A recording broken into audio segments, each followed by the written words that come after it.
Hi there, I'm Dr. Noelle Nelson, and it's my pleasure to share a few thoughts with you today. Some uplifting, inspiring, and practical tips to help you find greater happiness and success in your life. Today's topic, on addiction. Lots of us have suffered from an addiction of one type or another, addiction being defined in general terms, not to be understood as a clinical diagnosis, but in general terms, addiction is using something to a degree where any positive effects are outweighed by negative effects, where the duration or amount of use is greater than you intend, and where you repeatedly try unsuccessfully to control or reduce your use of whatever it is.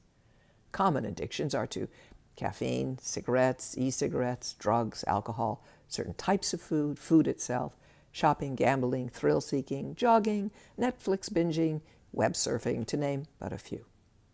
It is, as anyone who has dealt with an addiction of any kind knows, tremendously important to recognize that, yep, you are afflicted with that addiction. You cannot even begin to heal if you deny that you are at sufferance from something and are willing to face it head on. That's the basis for the wonderful success of many 12-step programs. However, it is very damaging to think of yourself primarily as an alcoholic or a gambling addict or a shopaholic or a sex addict. When you do that, you deny yourself the strength, focus, force, and energy of the other portions of your being, those which are well-functioning. You cease to view yourself as a whole person and start thinking of yourself and treating yourself as, and basing your entire identity on this single, isolated aspect of your being, namely your addiction. And such a self-evaluation inevitably leads to depression, poor self-esteem, and I'll tell you, that makes recovery much more difficult. Your identity determines how you respond and interact with your life. For example, if you think of yourself as a winner, you're likely to interact and respond proactively and positively to events and people.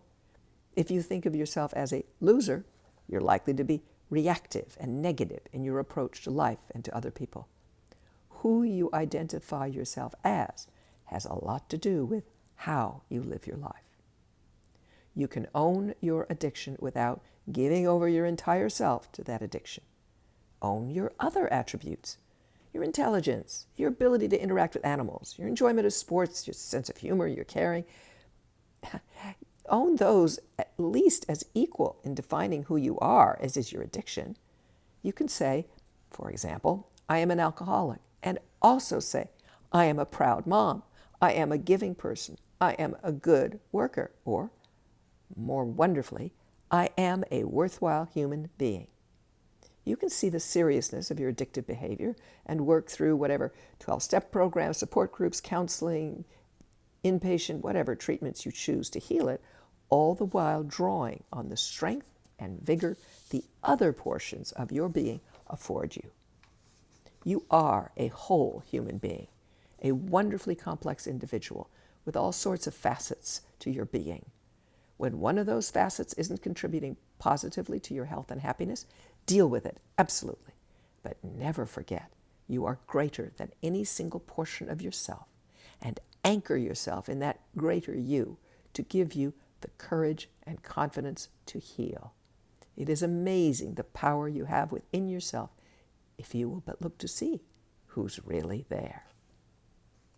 Thank you for listening to Up, and check out my new book, Phoenix Rising, Surviving Catastrophic Loss, Fires, Floods, Hurricanes, and Tornadoes. If you'd like more uplifting, inspiring, practical tips and techniques, please visit my website, noellenelson.com, or take a look at my Meet the Amazings Facebook page. Until next time, be well and take care.